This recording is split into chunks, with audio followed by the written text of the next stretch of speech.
All right, everybody, it is a late Wednesday night, 7:01 p.m. Thanks for being here. Let's do this. 3, 2, 1. Yo. Yo. Hey, make sure you guys like, share, subscribe. Okay, if you're new here, make sure you tap that subscribe button.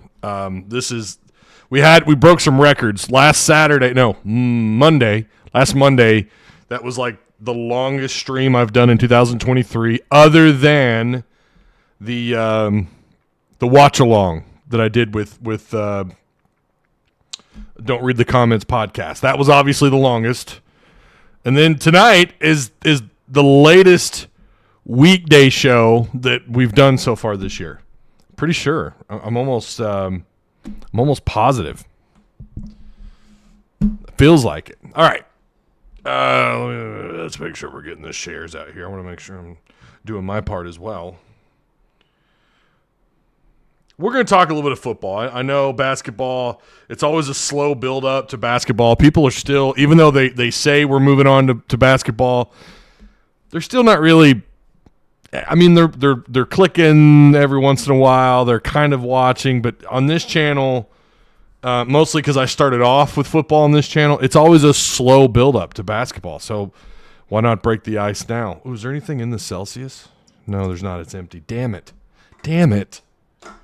I hope you guys will share the content. Shout out to Patreon supporters. Man, you guys are crushing it, Patreon. Holy crap. We're at 60. Hang on, let me look. We are at 60-something. 63? 63 of you guys. More records being broken. We had another one join this week. I don't know. I didn't get an email on who it was, but I came into the week with 62, and then all of a sudden I had 63. So I don't know. Patreon's not sending the email that who these new people are. So I apologize if you didn't get the shout out on Discord that you deserve. All right, Arkansas is going to play. Let's start off really quick with, we're going to get to basketball. You guys have questions on, someone was asking about tickets in Discord. I don't think they're giving away tickets. I think it's just show up. On their actual, on the PC web page, I don't see anything about tickets. So correct me if I'm wrong. Not that I ever go to their website for tickets, but so UT Tyler exhibition, that will be Friday night, October 20th. Okay. We know that much. We got that much here. So do we know if the exhibition is going to be on SEC Plus? As far as I know, there's nothing. The first game that will be televised, and I think this is still the plan, will be the last exhibition game, which will be Purdue, which is October 28th. And right now I'm working out. I may be doing a watch along or whatever you want to call it. I might be doing a watch along on the 28th. Who knows? I might do it here. Might do it with the Don't Read Your Comments pod guys again. That studio is epic, and I love hanging out with those two. It's always good hanging out with Travis and Tim over there. So I might do it. I don't know. Kick back some whiskey. Maybe he'll let me smoke a cigar in his studio. Probably not.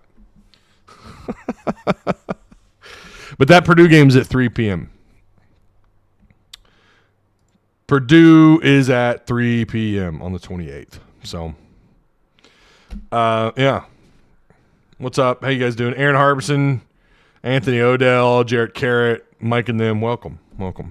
Yeah, my ideal time to stream is not 7 p.m.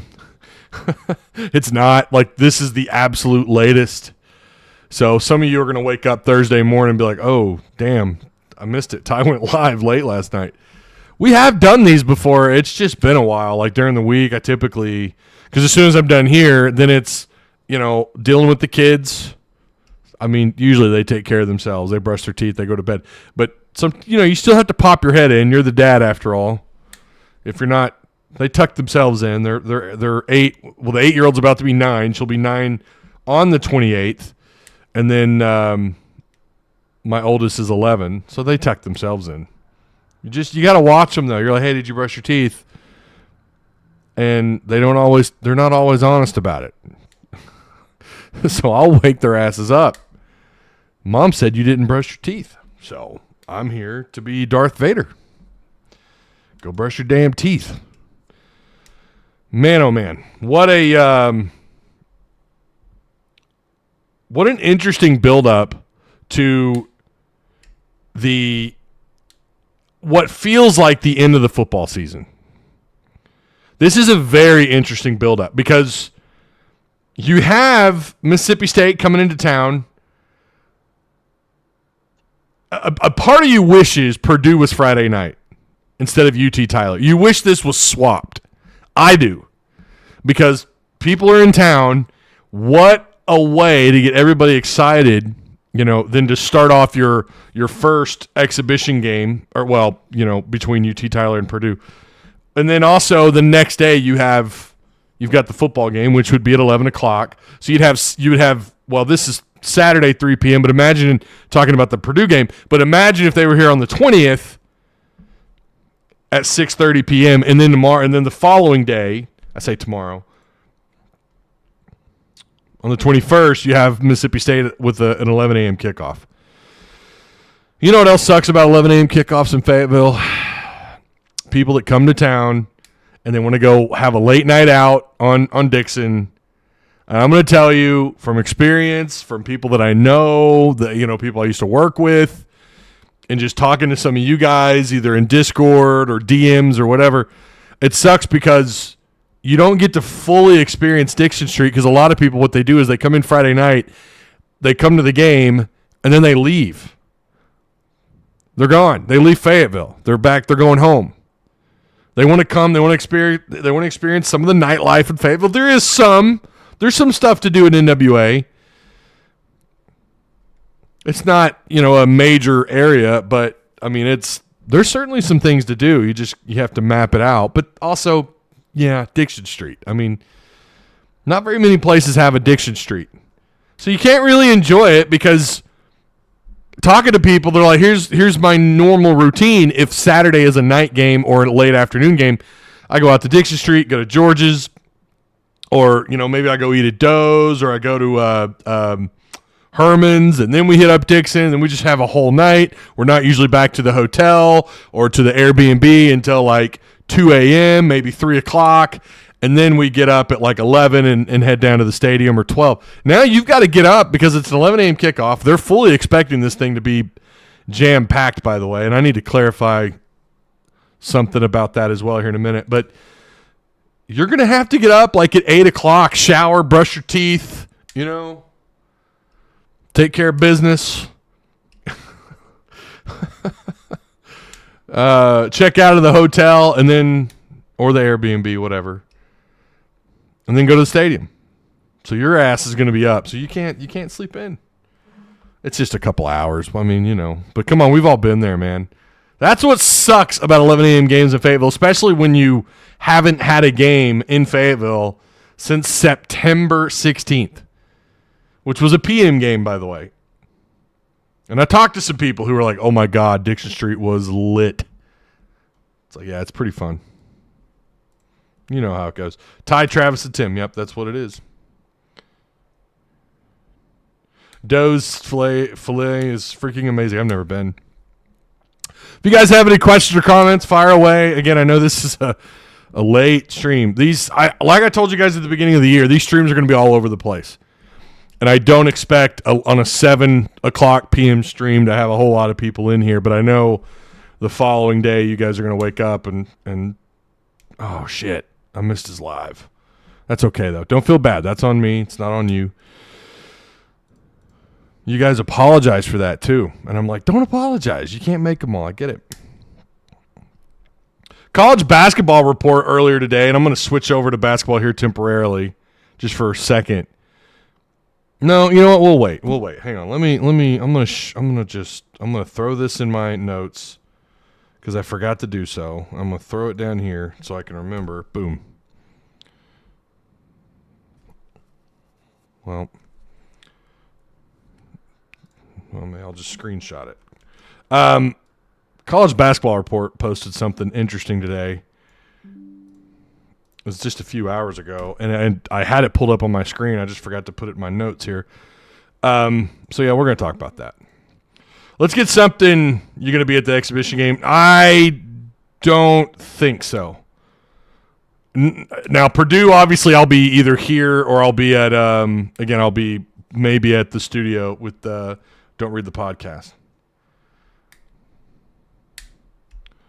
One way or another. I mean, I'm going to cover, definitely, obviously going to cover Purdue. I hope they give us stats. That's what I'm like.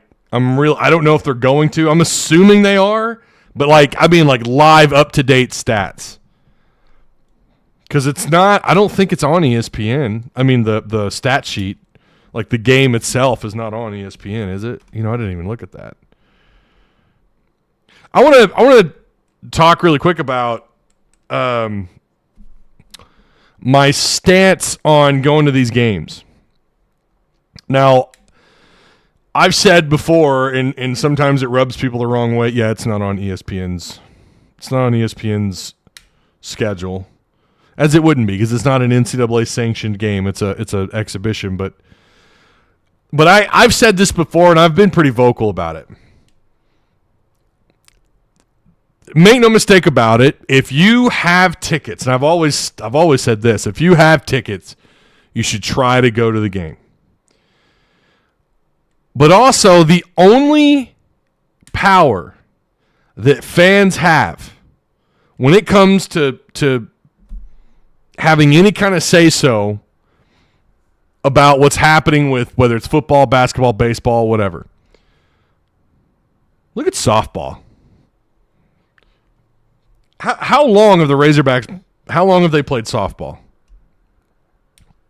They got a nice stadium over there. In that place, my dad, Arky56, who's probably not, I was going to text him. He goes. My dad goes.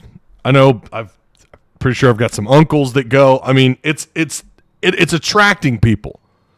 People are talking about volleyball, women's volleyball. They're talking about women's soccer. Obviously, Razorback baseball is what it is. Even when they're average and there's not a lot of hype, baseball fans around here just show up.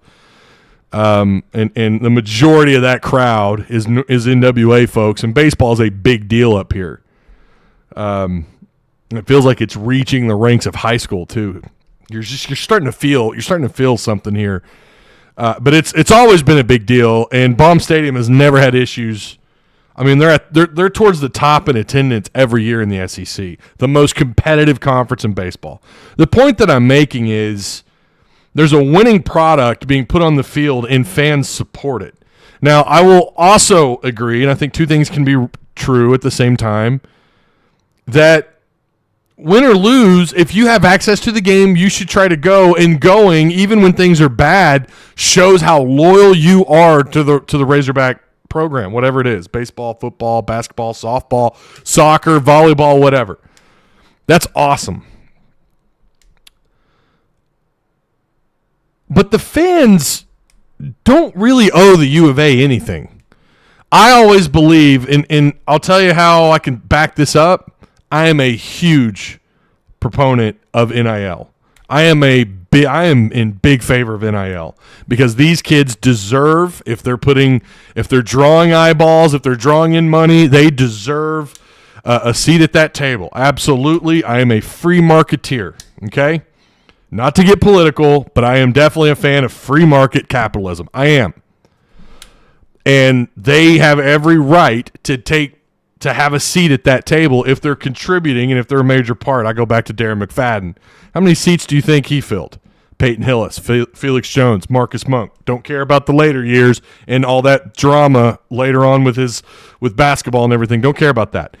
At the time, these guys were major. Even Mitch Mustaine his freshman year, there was a lot of hype. Damian Williams, the Springdale Five, Gus Malzahn. Those guys deserve everything that they they had a lot of butts and seats that year. Fans only have a certain amount of power, and that's buying power, that's purchasing power, that's buying the merch, that's buying the tickets. And I agree with Mike Irwin when he says fans should be able to take to Twitter and vent their frustrations. I do believe if you have tickets, you have the ability to go, you should go. You should absolutely try to go. Listen, Tim pointed this out on Don't Read the Comments. The ticket's already sold. They already got your money. That's fair enough. That's true. But what about concessions, right? What about merch? When things go south, fans stop buying this stuff. They stop. The support's not there. That was part of the issue with the Rams in St. Louis. Also, it's not the market that LA is. St. Louis is not a very large market. You've got Chicago not far. But that market, that was also a major factor, but also fans didn't go to games. I could tell you that. I remember reading about the attendance and the issues that they had in St. Louis, in the old TWA Dome. I went to one game. I went to a Monday night game. My dad took me. I'll never forget that. Good memory. Washington Redskins and the Rams lost. It was heartbreaking. I think I was 15. But now there were a lot of fans there for that because that was the year after they won the Super Bowl. Fans have the only power they have is purchasing power. It's buying the tickets. So I don't blame fans for not wanting to go to the game. You got hunting season and all this stuff going on. Again, I'll say it. If you have access, it absolutely does mean something to those players, to those coaches when you go. You can be mad at the coaches, okay? You can be mad at Hunter Yurachek or Sam Pittman or Dan Enos or Fountain.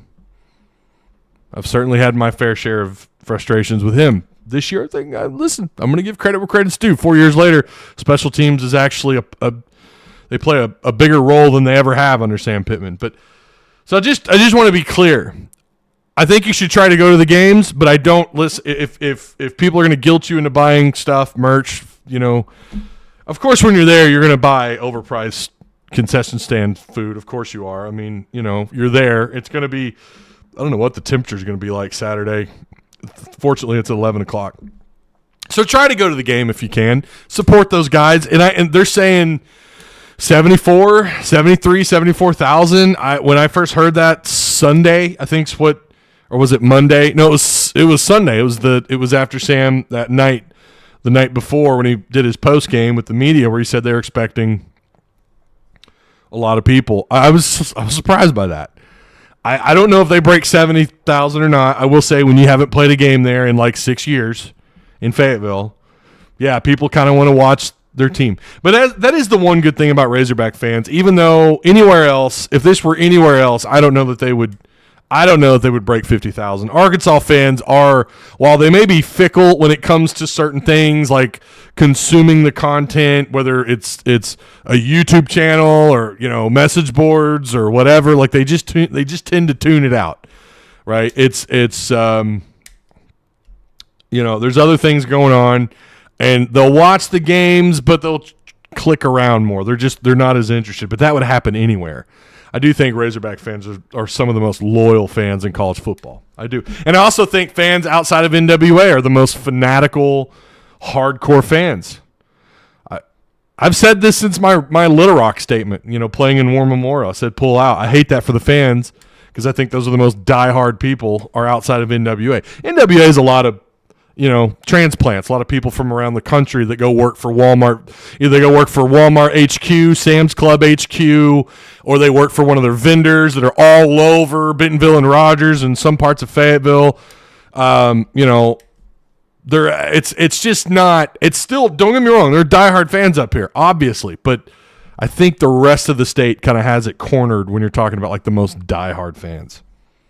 By the way, NWA fans do travel, so I think that whole argument should be put to bed.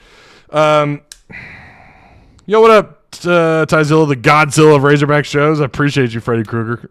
Thanks, man. I appreciate that. I just checked in here, but is there any update on injured Razorback basketball player? Hang on. We'll get caught up there in just a second. Maybe. Well, you had Battle, who I think is going to be fine.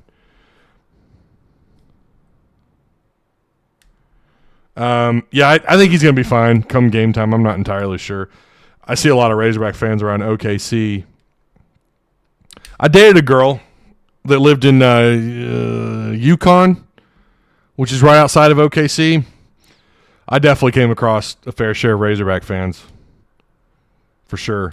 Now, that was a long time ago. Obviously, it was before I met my wife. It's a mix of Arkansas and Oklahoma fans where I'm from. Yeah, there's definitely a fair share of Razorback fans in OKC for sure, and Tulsa. You'll drive through Tulsa or go to Tulsa for whatever, if it's the zoo or that giant outdoor park that they have, and you'll see people walking around with Razorback shirts. It's the same thing like when you go to Branson. That might as well just be Fayetteville North. It's Fayetteville North. I mean, it's crazy. There's Razorback fans everywhere, and it is close to the border, but still, like, you can go to Silver Dollar City, and there's Razorback fans everywhere. I live in Mustang, which is right beside Yukon. Yeah, Mustang and Yukon. Yep. I better not say her name now. You might know her. This was way back. This was 2004. This was the summer of 2004 when I dated her. She's really sweet. Didn't work out, but that's okay. Long distance stuff. It's because Branson is NWA's vacation spot. It is. It's Fayetteville North. It's when you go to Branson, you're in Arkansas still. All right, Arkansas, Mississippi State. We did get some updates on injuries, on some football injuries. I know there's some of you that are still interested in football. Speaking of, there's Mr. T-Dub. Here's one for you. Offense under Chad Morris, 94th, Enos 116th. This is how bad we are. To be fair, we still have some games left to play, but I hear you. Also, you've played your toughest part of your schedule. Does that mean that they're going to win out? No. But you've played your best. You're not going to play another defense like what you played with either. I don't know. I haven't looked at A&M's numbers in a while, but A&M was pretty salty on defense, and of course Alabama. So we'll see if they get it right. We'll see if tempo is tempo the answer. We'll talk more about that on Friday. But let's get caught up on these injuries. Sam Pittman on Pooh, Braxton, Ball, and McLaughlin on their return. He says, obviously we have a couple of days left, but as long as everything goes fine, I feel good that they'll be able to play. But we got more on McLaughlin. I'm not entirely sure that McLaughlin's going to be good to go or not. Because then he says, I think McLaughlin is getting closer. Hopefully he can do some non-contact type of practice today. That's still kind of a little bit up in the air as well, but hopefully he can, and if he does, he'll be available on Saturday. It's so crazy how this has taken how many weeks now with him. It's getting close to time where he's got to.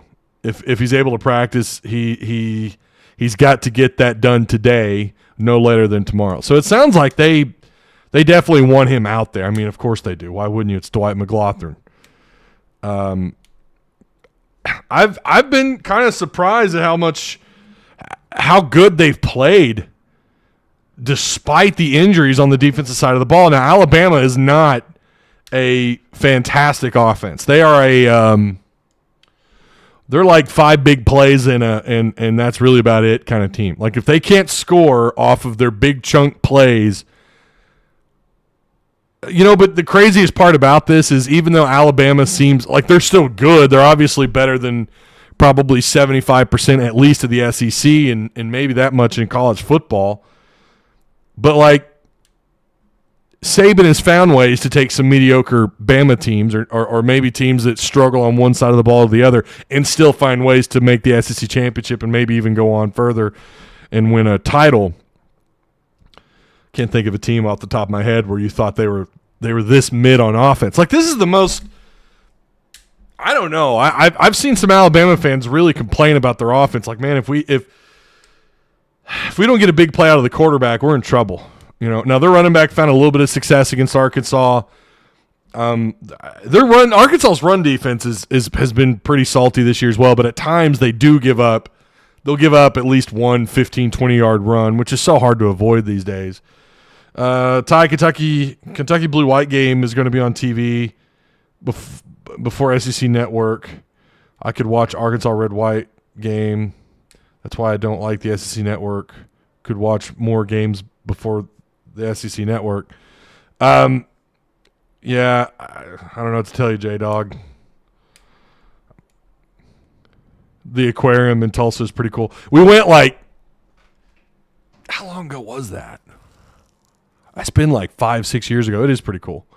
Little overpriced, right? I mean, a little bit overpriced. You guys ever been to the St. Louis Zoo? It's fantastic.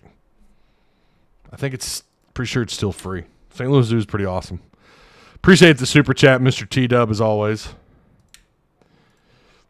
Everyone who goes to the game, bring a cowbell. I wonder if the stadium's going to do something on behalf of Mike Leach. I wonder if they got anything planned. I think that would be a class act.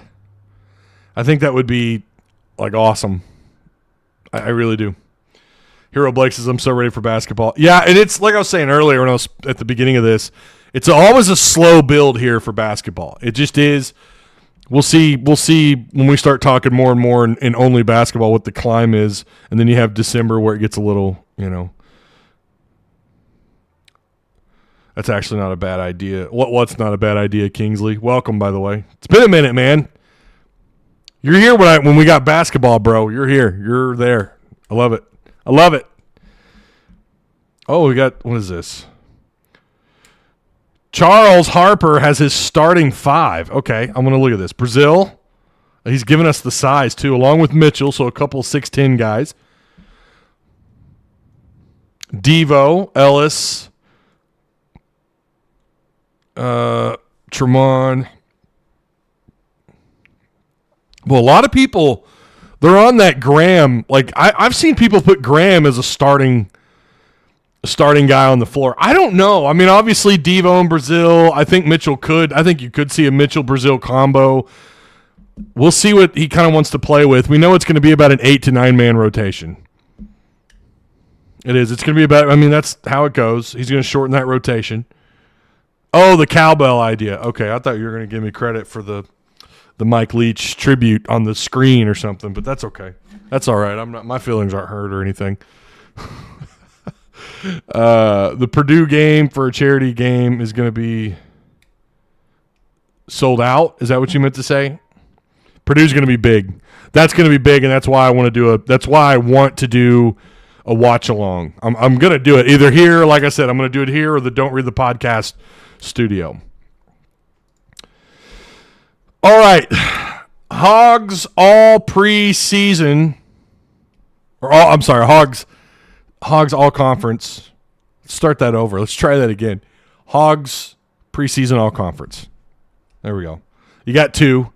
They're going to give it to Grant Nelson, Brazile, Broome at Auburn, Edwards at Kentucky, Tolu Smith, no surprise there, at Mississippi State, Vescovi at Tennessee, no surprise there. Wade Taylor. So that's your first team. Second team is Mark Sears at Alabama. Devo at Arkansas. Riley Kugel at Florida. Antonio Reeves at Kentucky. And Ziegler at Tennessee. God, Ziegler and Vescovi. Again, man, it's a lot of people have Tennessee number 1. We'll get to that, too, in just a second. SEC Player of the Year, and this is from the SEC. This is the media there. Wade Taylor is SEC Player of the Year. I really think there's several names, but I get Wade Taylor. I get it. I do think Brazile would make that short list, assuming it. That's what sucks about Brazile from a year ago. Like, we know, Hog fans, we got a bite-sized sample of what Brazile can do and what he brings to the table, and it was like, holy shit. Like, we have someone here who could be big time, and he plays down in the paint. He plays down low. At one point in time, he was projected as a first-round prospect. He was, I think, 25th, 24th. And this was just like a few games. I mean, Brazile was not on anybody's short list preseason. And then we started to see more and more, and, of course, it ended up being just a bite size compared to the entire season. Getting Brazile, I cannot stress that enough. Getting those 2 guys are back. And don't get me wrong, it's there might be a month where we're like, what's going on with Devo? You know what I mean? Like, I feel like we do that every freaking year. What's going on with Devo, man? And then he just shows up. Kingsley says, I'm loving this. You guys are giving me your starting five. If you're watching this after the fact, and obviously you're probably going to be either later tonight or tomorrow, but give me your starting five. I want to know. We got to start having this conversation. I'm going to put mine out because I don't know that what we see in either of these exhibition games are necessarily going to be this. Even obviously not the rotation. He's going to play people. I mean, he's probably going to play everybody, right? These two games. We're going to get to him, what Muss had to say about Brazile playing, by the way. We're going to get to that here in just a second. That's coming up. But I don't know that even after Purdue, we're going to really know what the starting five is going to look like because we know how this works out. We're going to get through the month of November. We're going to get through December, and all of a sudden January and getting a few games into January, getting SEC play, someone either loses minutes – or it's a different rotation. A couple guys get their moments. Don't count out Pinion. Don't count out some of the other transfers we haven't mentioned. Like there's some guys that might make their way into a 9-man rotation if necessary. So I feel like we're not gonna have an idea. Think about what they go into at their starting five before conference play, and then get like 5 games into conference play, into SEC play, and then compare minutes, compare who's playing and who's starting and who's in that rotation. It takes a little bit. And by the way, that's not exclusive to Arkansas. It's not. I mean, there's plenty of teams who, they're working it out up until conference play. Aaron says, Devo, Mark, Pinion, Brazile. You've got Pinion in your starting five. You see what I'm saying? Like, I'm loving this. Like, yeah, throw Pinion out there.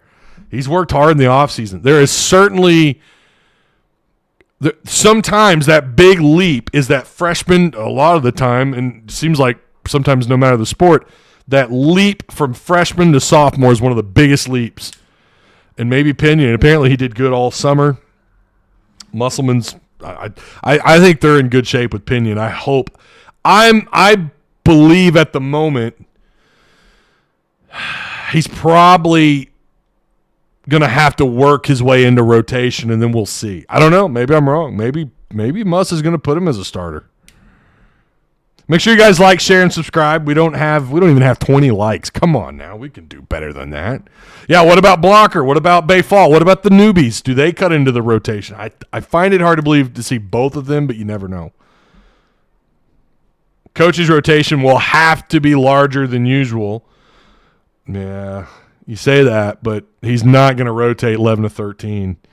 He's just not going to, Kingsley. How many times have we said that? He's got to stretch it out to 9 to 11. He's got to stretch it out, and it always narrows down to about 8 to 9, at the most 9. Hang on, let me scroll up. Remember, if you really, really want me to read your chat, because I've noticed you guys, I'm seeing my name.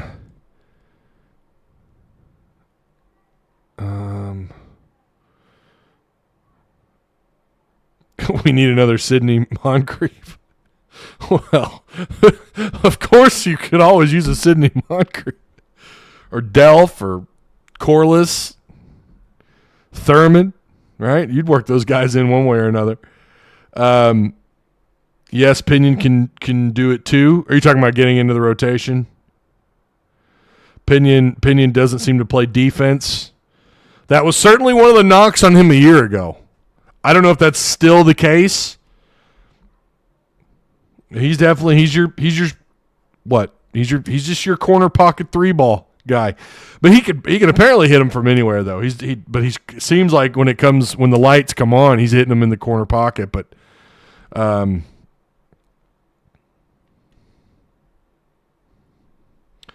Tercer says, Johnny, that's a myth. Oh, that he doesn't play defense? Well, that was a knock on him a year ago. But I'll take some Dwight Stewart. Oh, yeah. Gafford, Bobby Portis. I mean, Kingsley says 8 to 10 per game. Yeah, I just mean the lineups will vary based on matchup. 11 or 12 of them being considered for playing time. It's going to be fascinating because it's not the heavy freshman takeover. And Musselman kind of talked about that today. You know, they're gonna have some experience. They're gonna have a lot of experience. Only 2 freshmen coming in. Everyone else is either an older transfer, an older, more experienced transfer, or guys like Pinion. Devo equals, or are you trying to say Devo over Corey Beck? Corey Beck made it all work, baby. I'm going to the game Saturday. Was going to stay till Saturday night for the game. Oh, okay. Yeah, I know. And I hate that for people because I know that's early, man. 11 a.m. kickoff. At least the basketball game's not like at 8 o'clock, It just means you're going to have to spend a little less time. You're going to have to spend a little less time on Dixon Street. Predicted order of finish. Where did they get voted in at? Tennessee at 1. I don't know how I feel about that.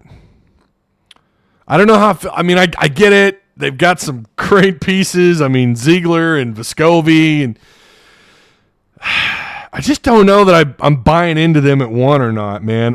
They are going to be good. I mean, and if there was ever a team that could finally – Barnes could actually make a decent run in the tournament, finally, it might be this year. But I feel like we said that last year, too, though, with the Vols. A&M at 2. I kind of like – don't get me wrong. Arkansas, I don't want to get into it, but I kind of like what's going on at A&M. I mean, obviously Wade Taylor's a beast. They've got some good moving parts. They feel like they've got a little bit of depth. Would I put A&M in front of Arkansas? Me personally, no. I would say Tennessee, Arkansas, and I might even go Kentucky, Alabama, and then A&M. But then again, man, this could be the year for A&M. Again, that's another thing I feel like I've said before the last couple of years. I like what they got going on over there, man. I like their coach. I think he's doing something. He's building. He's obviously a guy that his players fight for him, whether it's the SEC tournament or just some regular season matchup against a team they're not supposed to beat. But, I would probably put Arkansas, Kentucky, Bama in front of A&M. And we'll go into more depth about all these teams probably before SEC play. So we got a couple more months before we get into SEC play, but my God, the schedule. It's like we don't have to wait. We don't have to wait for some good basketball this year, man. So Arkansas, by the way, at 3rd. That's where Arkansas is voted in at. 3rd. Ahead of Kentucky and Bama. You just don't count out NATO. So they got Auburn at 6, Mississippi State at 7th. Florida all the way down at 8th. Mizzou at 9th.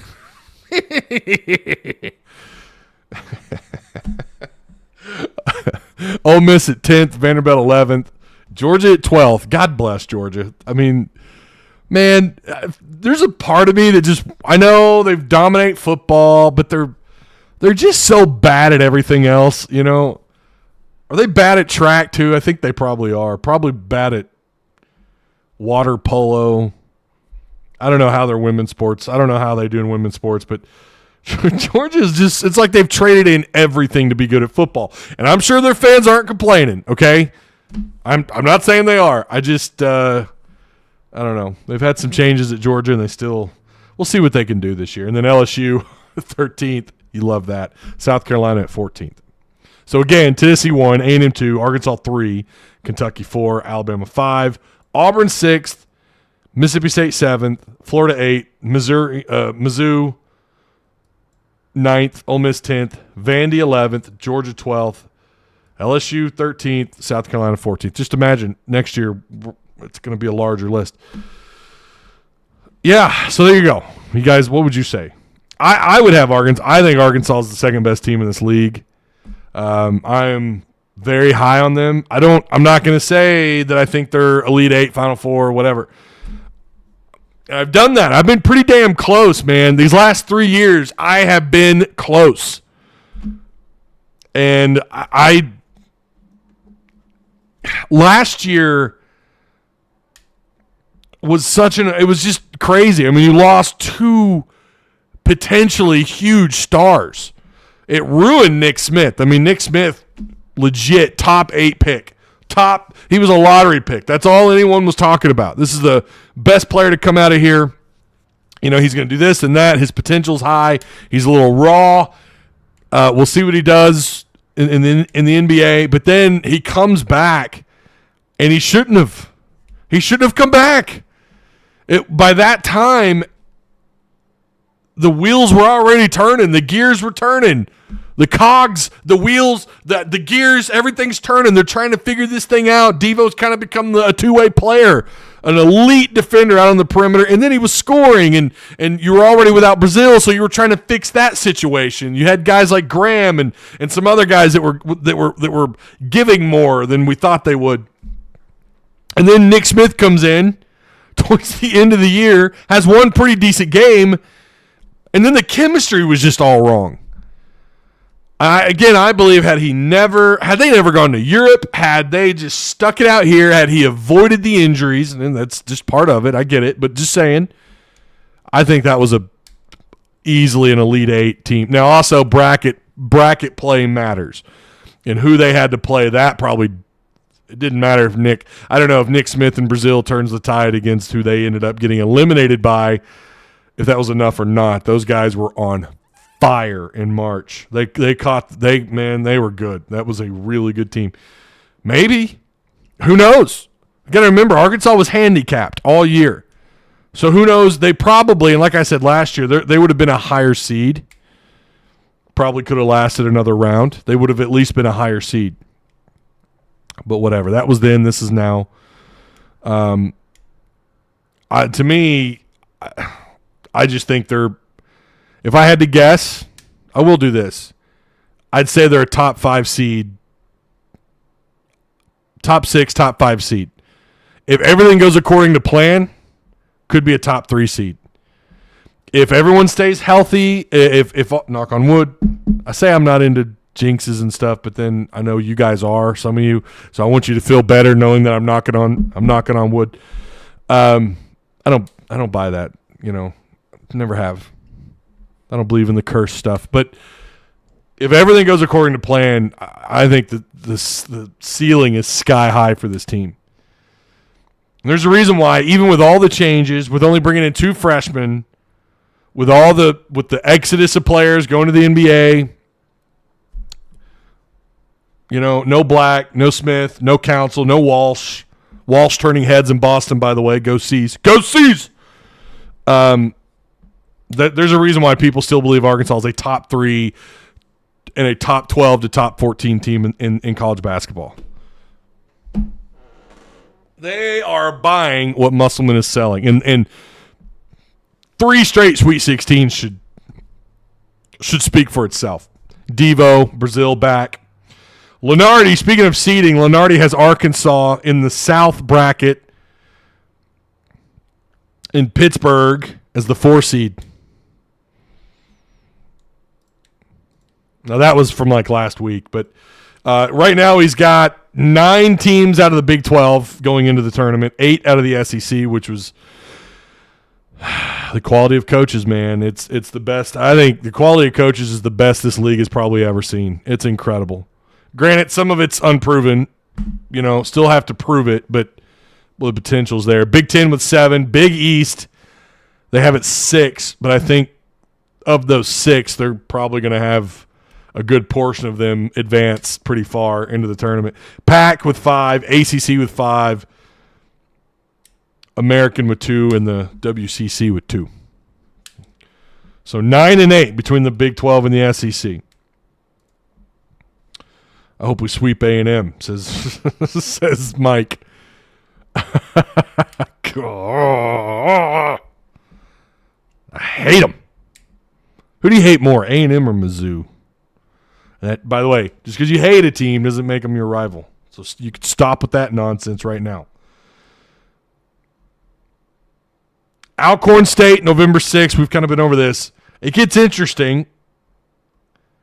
Of course, you got the bad boy mowers battle for Atlantis. But November 29th is it, man. Bud Walton Arena, 8:15 p.m. Sucks that it's on a Wednesday night. Could you imagine this game on a Saturday night in Bud Walton? Oh, my God. It's going to be lit anyways, man. It's going to be fire. 8:15, you got Duke coming to town. Damn. Duke. That's huge. Cannot wait for that. Call somebody up. Let's switch. Let's move this game to Saturday. Or hell, just move it to Friday. Oh, that sucks. It's on a Wednesday night. Everybody's got to get up early on it's 8:15 tip-off, man. And then you've got Oklahoma in the BOK, in the BOK.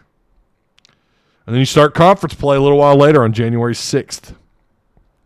Time is TBA, but that will be in Bud Walton. It's nice that you get to host your opener, your SEC opener in Bud Walton. That's great. And against Auburn, who in some ways is kind of it's blossomed into a at least mediocre level rivalry in basketball. It has. You know,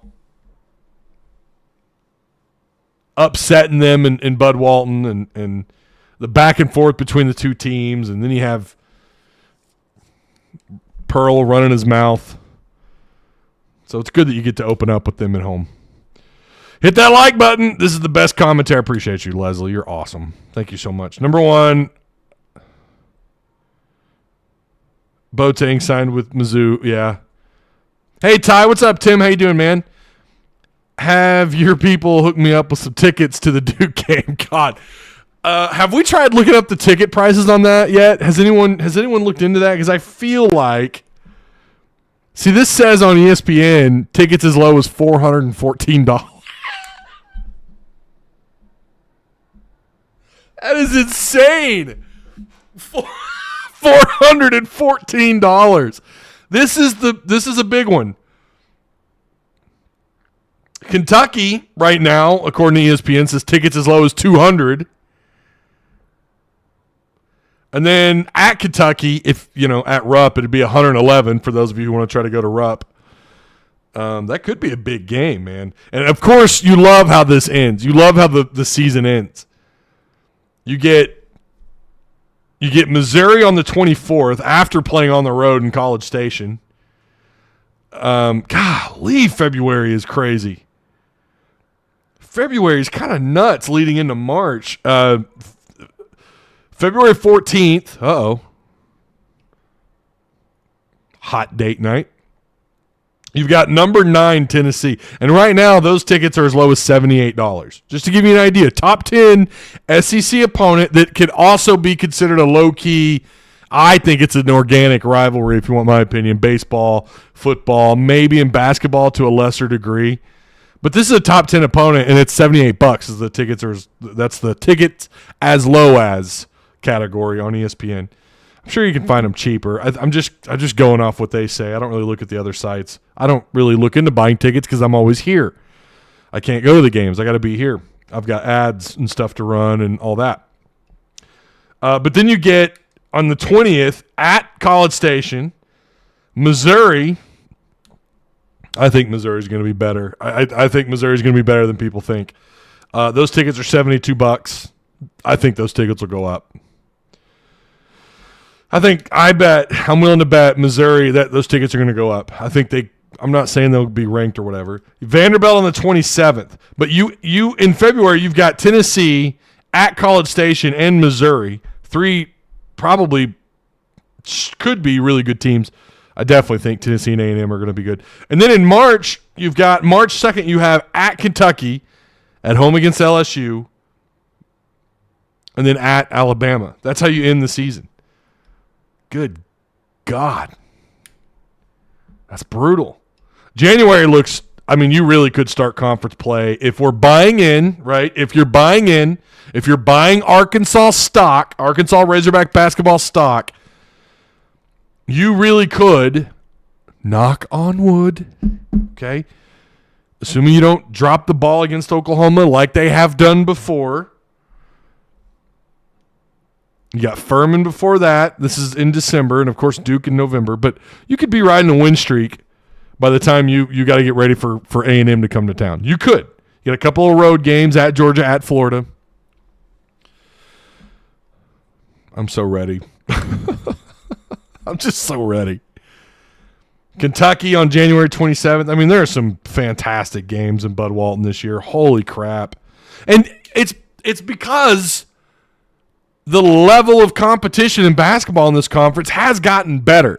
Now, I would argue, where the hell do these teams go in March? You know, Arkansas's been the front runner in March. Seems like getting past the Sweet 16, the SEC just struggles to do it. But during the regular season, the ceiling has been it's risen a little bit over the years. It's because of the quality of coaches. It's the best that this conference is, I think, has ever seen. I just knocked on some wood and my dogs went nuts. I do that for you guys. You guys buy into that stuff. I can't lie. If we don't struggle through January like normal, I'm a worry.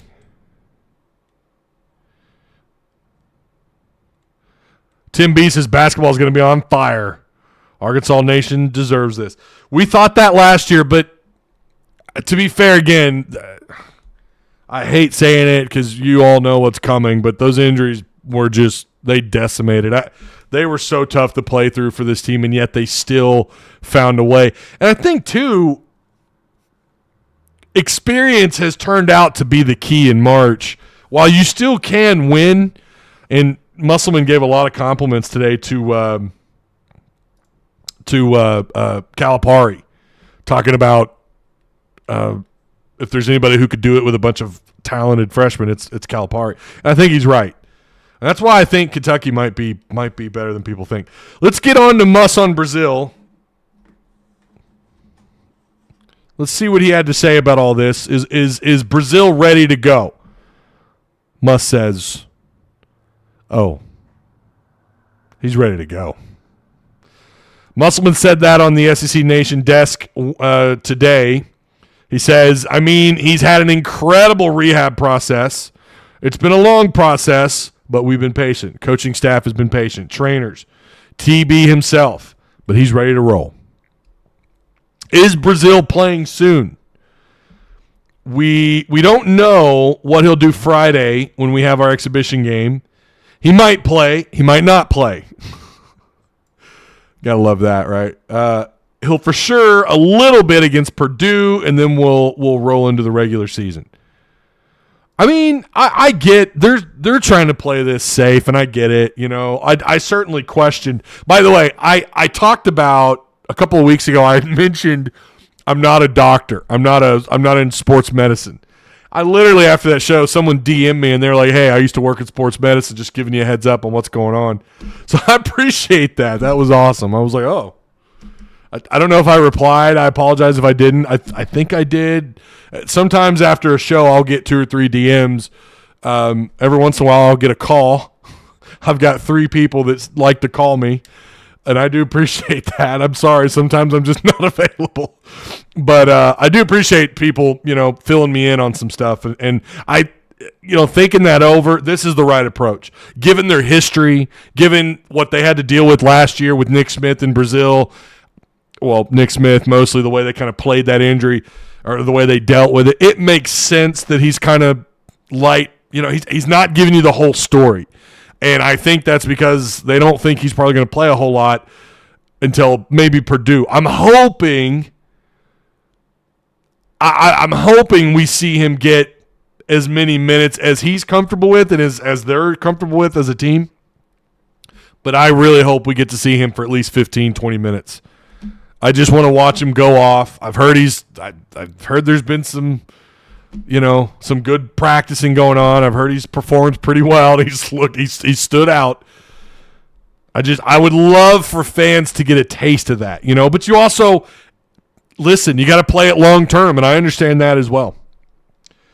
I'm so ready for basketball. Musk got us on the right track. Isn't it amazing what happens when? Nothing against Pittman, okay? I'm not taking a shot at Pittman, but you moved on from Mike Anderson, who built a wonderful foundation, and look what Musk has been able to do. He's built on top of it. You talk about that practice facility. That was because of Mike Anderson, and he got it. Some of the renovations, some of the changes. Here's what Brazile had to say on the challenges so far. One of the main challenges is just accepting the fact that you got to sit out. However much of the rehab was for me, it was 9 months. I may have copy and pasted that wrong. So getting my mind prepared to sit out 9 months, it was tough, especially with the season I was having. But here we are, 9 months later.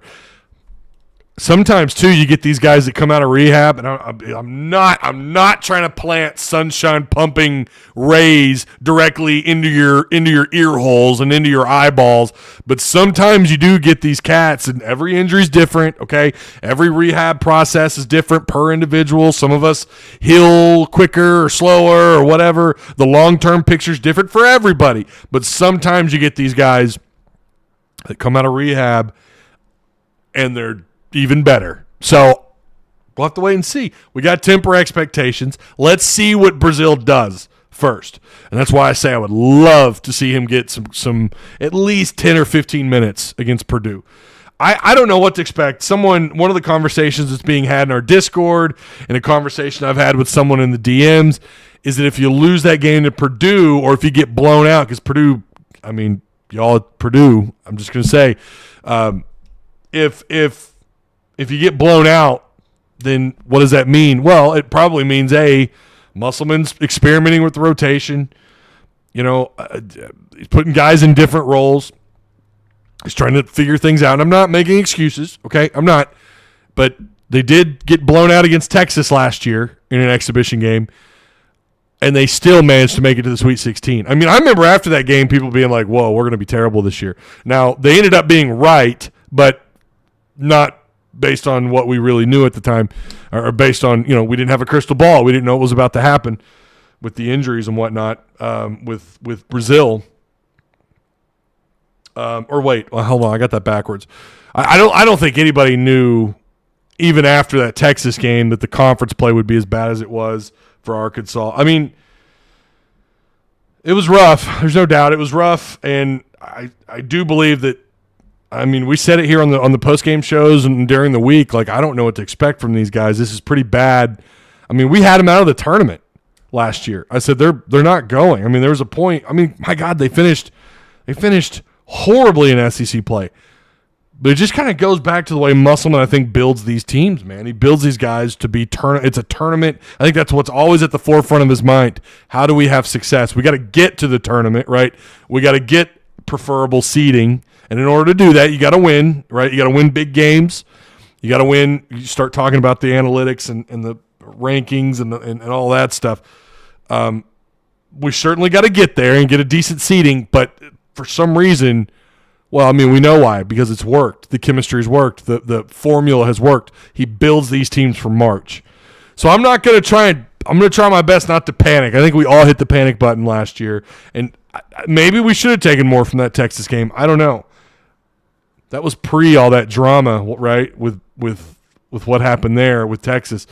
So who knows how good Texas could have really been. They ended up still having a pretty good year, but I'm trying to remember how that whole thing played out for them. Obviously, we know where he ended up, but that was crazy, wasn't it? That was nuts. It was drama.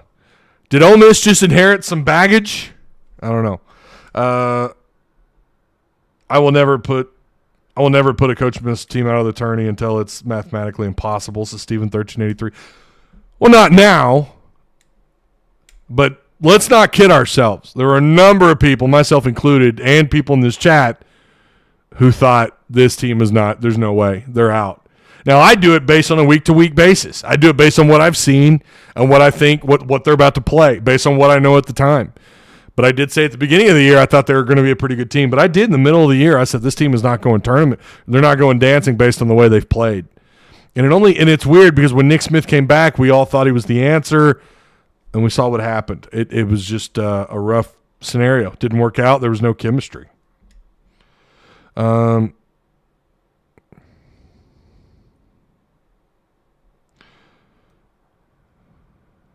haven't. Sean Sanders says I haven't loved a coach on the Hill as much as Muss since Nolan. Being relevant every year in the SEC is a great feeling. Well, they were relevant in March last year, that's for sure. And to me, that's all that matters. I don't care like how Missouri holds that over everybody's heads. Like, well, look where and Alabama fans and Tennessee fans, they all do it. Where'd you finish in the SEC? Bro, we don't give a shit. We care about March. Like, yeah, we'd like to get better seeding, of course. But we're better than you in March. We're better than you when it matters. Period. Suck on that, Mizzou. I love that they got ranked.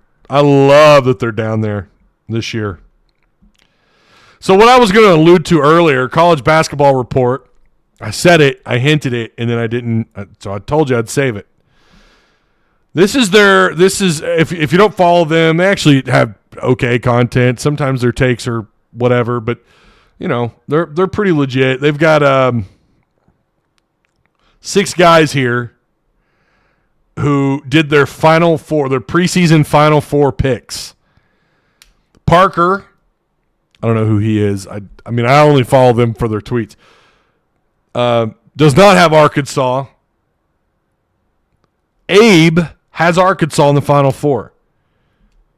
Ed has Arkansas in his Final Four. Carson has Arkansas in his Final Four. And last, Aiden has Arkansas in his Final Four. That's 4 out of 6 of these guys from College Basketball Report that believe that Arkansas is going to get there. And only 2 for Purdue. Creighton, let's see, how many for Kansas? 1, 2 for Kansas. 2 for Duke. Arkansas has the most votes. I don't know, man. Duke might be a little difficult to figure out, but like UConn's got 1, 2, Michigan State's got 2, Kansas has only got 2. Take with that what you will. I'm not saying that these guys are, I don't know that I buy this or not. Only 1 for Texas from Ed. Houston's in there only once.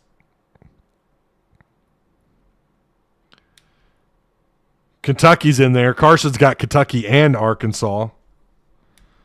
Trell has has Gonzaga in. So there you go. I'll share this in Discord or something. Hopefully they're right. Hopefully Abe, Ed, Carson, and Aiden, they're bought in, man. They're bought in. I love it. Let's do it. Link is in Discord. Oh, is it? Oh, did you share it? Or did someone share it already there? I don't see it. Was it shared earlier today? Because I'm not seeing it. Or am I looking at the wrong page?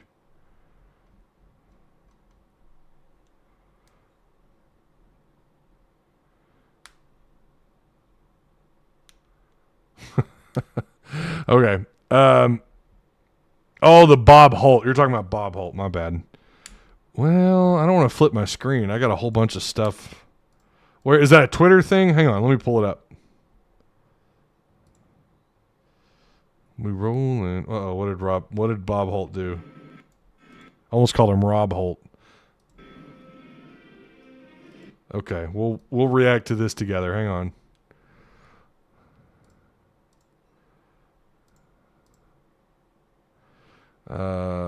Hang on. Did I move my flip screen? Here we go.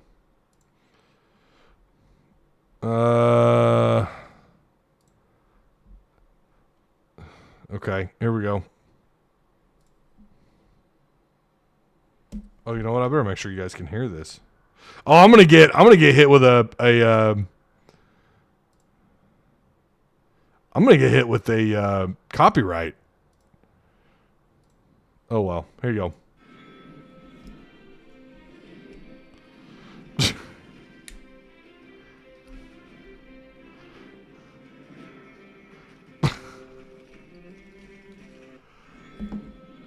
Okay. All right.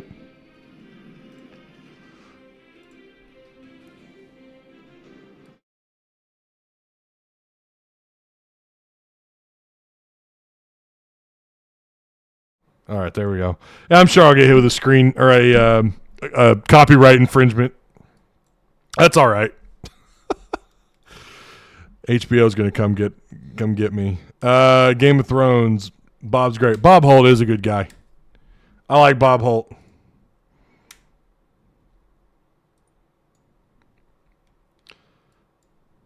Bob's a good dude. All right, it's a late one, 8:07. What, Steven? Are you not entertained? Are you not entertained, Steven 1383? By the way, if you guys aren't already in our Discord, you need to join. You need to come check it out. Come do it. Come do it. You know you want to. We do halftime stuff in there. I mean, you know, I think we crush it, honestly. There's our Discord if you want to hop in there. Don't get me wrong, game days are rough in there if Arkansas is losing.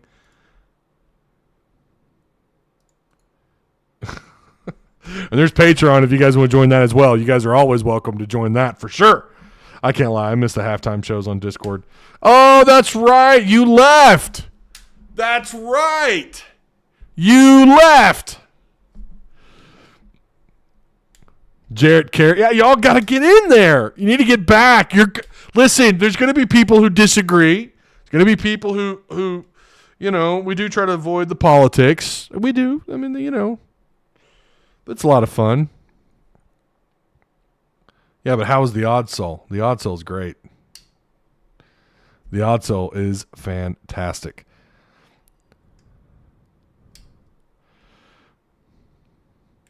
I'm in Discord. I just don't talk. Wait, who are you in there? Are you Drooby Dooby Doo Show in there? So, speaking of the Odd Soul, Crap Bar and Pizzaria, I'm trying to space those out a little bit better. They're located on Emma Street in Springdale. Fantastic pies. Good stuff on tap. Great environment. It's a lot of fun in there. If you watch a game in there, it's a great environment. The staff's always friendly. Great pies. Great. Emma Street, Springdale. Hey, you're in town for either the exhibition game or Razorbacks and Mississippi State. You got to go, man. You got to go. Ty Hudson gives it 5 stars. It's great. Also, of course, direct service overhead, the Garage Door Company operate within Central Arkansas and in Northwest Arkansas. Hundreds of 5-star reviews, better than best results, affordable outcomes. Give them a call, 501-244-3667. Drove by Odd Soul. Drove by Odd Soul. This is stupid emojis. Why do they? Come on, YouTube. You're killing me. I can't see what he's saying. Drove by the Odd Soul, but loved. Oh, okay. Loved the tiny barbershop. I've been in there, man. That actually used to be not really my barber, but I went in there a couple of times. He does a good job. I probably need to go in there again. Go basketball, says Ox. You do a great job avoiding the politicking. I'm telling you, sometimes it's easier said than done. Love your content. Ty, you're awesome. Tim, I appreciate you, man. I know you're excited for baseball. I'm still rocking that chrome helm back there. The best helmet Arkansas could wear, period. I mean, don't get me wrong. The old school is great. You know, the regular look is great. But that chrome dome is fantastic. You do a great job. I appreciate it. You guys are all, I'm loving the compliments. Thank you so much. Thank you. All right. Well, I think that's it. Yeah, again, the links are provided for you either in this chat or down below in the description box. Feel free to like, share, subscribe if you haven't, if you're new here. And I will see you guys on Friday. We're going to break down Arkansas and Mississippi State. Is it time? Do they turn this damn thing around? Did they get it figured out with the up tempo? Maybe they're gonna do a little bit more of that. Maybe we're gonna see some more RPO. Maybe a little bit more pocket movement. He keeps talking about moving the pocket with KJ, but he's not doing it. We're not seeing it.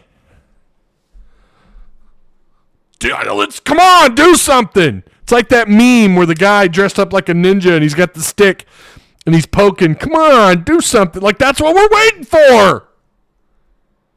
Do something, offense. You're horrible. You're so bad.